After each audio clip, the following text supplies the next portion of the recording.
So does anyone here actually know the name John Behrens? A lot of people. Oh, good. He's been here? Twice. Wow. So the beginning here then is kind of unnecessary information for some of you, that he is a colleague of mine who recently retired and lives in the Bay Area. And he is one of the most prominent historians in UU history. I met him at a UU Ministers Association retreat a couple of years ago, and I was a little bit starstruck.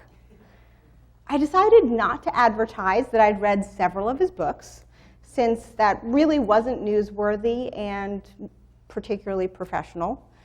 So you can understand that I might be a little reluctant to touch anything that Reverend Behrens has written, because I really do revere his work. I love the piece that he wrote.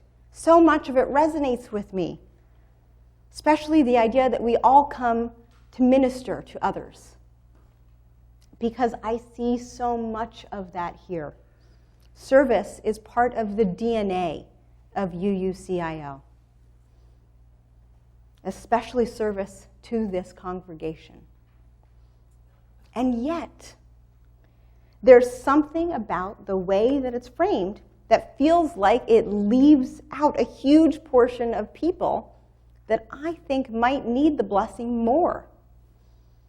Where is there room for the weary, the overburdened, the frustrated, the spread too thin, the under-listened to, the underserved, the forgotten? It's easy to bless those who don't complain, who seek spiritual growth, bring everyone they know, give of themselves joyfully, speak and listen with reverence, and are bold in the face of transformation. But they don't really need the blessing. If that were ministry, my job would be way too easy. The blessed are those phrasing is probably familiar to you.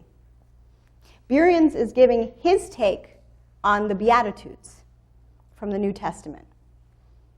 But the Beatitudes were famously inversions of what was righteous and good at the time. Blessed were the meek rather than the powerful, the peacemakers rather than the warriors, the poor of spirit rather than the priests or those with great fortunes. It was subversive at the time. What troubles me about these Beatitudes is that they don't challenge or upend our institutions or norms.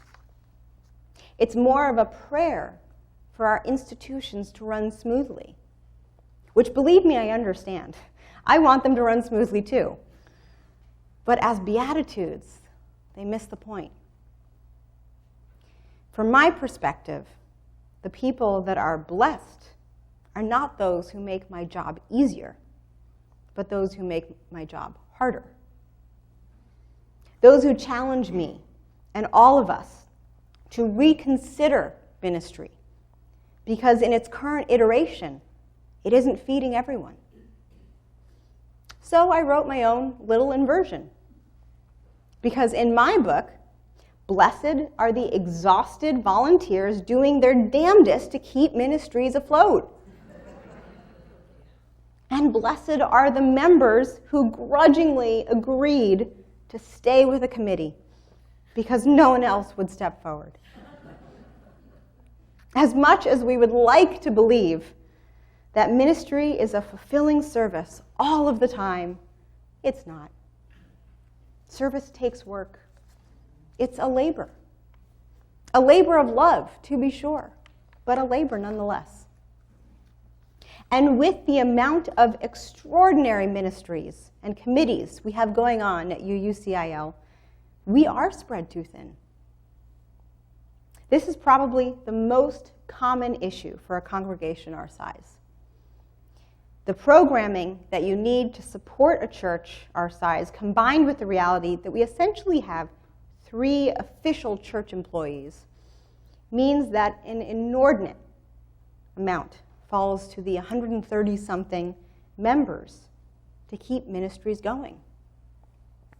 And that is a sense of pressure that I imagine a lot of you didn't necessarily sign up for. So I've found myself thinking about how we formalize and honor all that goes into being a volunteer, because it feels like we're expecting an awful lot of each other in this community. Even if this is gifted work, not compulsory, Labor Day commemorates the rights of workers that were hard-fought and won. And even if you choose to give what you do, you have rights too. There's a wonderful document called the Volunteers' Bill of Rights and Responsibilities that I think encapsulates much of what it means to be a volunteer. Because there are 5 basic rights and 5 basic responsibilities. And these are the bare minimum for what constitutes a sustainable ministry. The rights are the right to feel safe, the right to information about your volunteer role, the right to feel valued, the right to negotiate your volunteer role, and finally, the right to leave.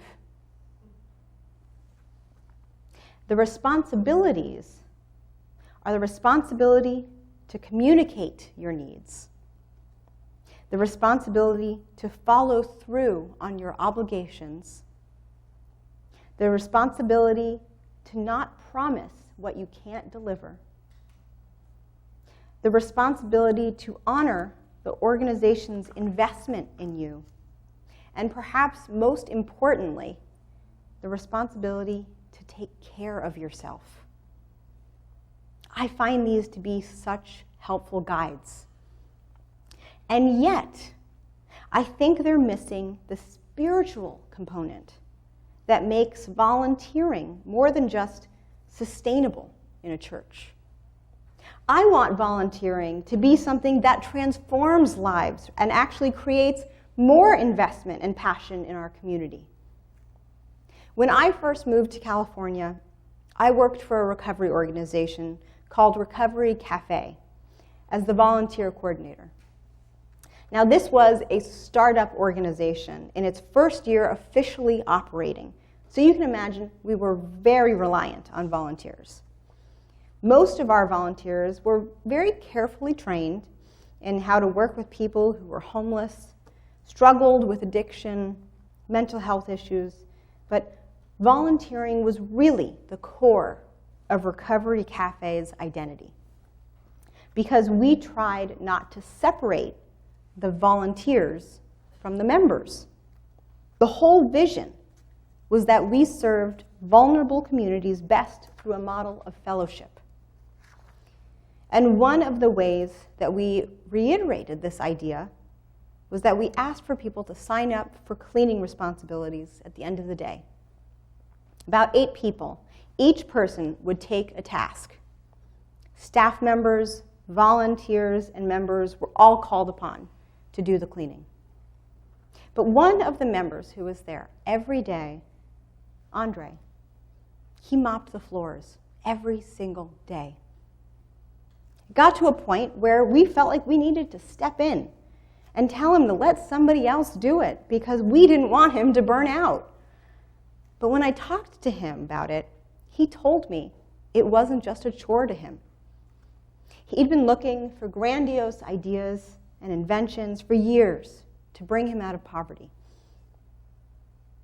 But for him, mopping the floors every day reminded him that it wasn't the big things that he needed to do, but the little accomplishments that mattered. He told me that he left the cafe feeling grounded every day, and that it gave him a sense of pride in his contribution. It turned out that what we thought of as work was his spiritual practice. It was giving him energy. So as we go into the beginning of our church year, the question that I want all of you to think about is what gives you energy? What feeds your soul? Because that is how volunteering will be transformed from a labor to a ministry of love. Because love is nourishing and nurturing. Love means that we don't reside in resentful expectations of each other, but rather how we are grateful for each other. I am grateful that we have so many members that give so much from themselves to this community. I am grateful when you show up to your commitments. I am grateful when you take care of yourselves. I am grateful when you instinctively support your fellow volunteers. I am grateful when you respect each other's boundaries. These may be expectations we have, but more importantly, they are gratitudes. And when our expectations are based in gratitude, ours is a ministry of love. That is a ministry that will grow the church in substance and in size. Because gratitude is infectious and energizing. And when Andre was telling me what mopping the floors meant to him, he was telling me how Recovery Cafe was helping him live in gratitude. So in a spirit of gratitude and nourishment, I want to honor you. If you are on a committee, please stand up or raise your hand.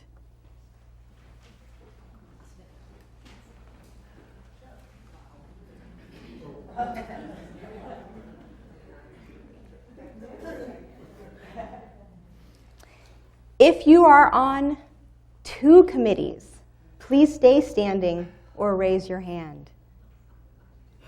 Wow. If you are on 3 committees, please stay standing or raise your hand.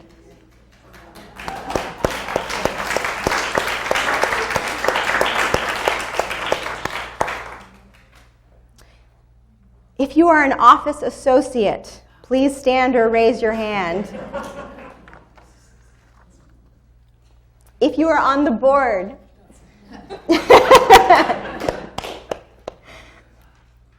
all of you who raised your hand and stood up, you raise up this community. You are planting so much nourishment and care in UUCiL. And my hope, as we continue to lean on each other, is that we together find ways to cultivate your nourishment, to fill your spirit and create a wellspring of gratitude. I have here a collection of seeds, and these are seeds that can be physically planted. So for all of you amazing volunteers, I want you to come on up and collect some seeds in honor of the nourishment that we hope to cultivate in you. And if you would like to share something that you hope to cultivate this year, as we explored during the meditation, you are very welcome to. So please come on up, whoever would like.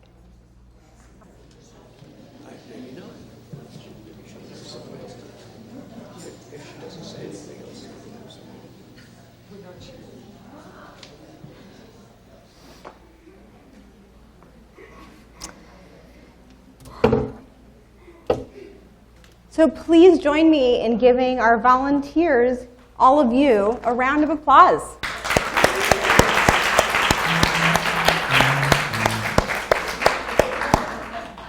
Thank you, Jim. Because truly you are such a gift to this congregation. We are so much stronger, so much more blessed because of each and every person here. and many people that happen not to be here today. We are a ministry of love in the making, my friends. And I, for one, am so grateful for both our present and our future. Blessed be, and amen.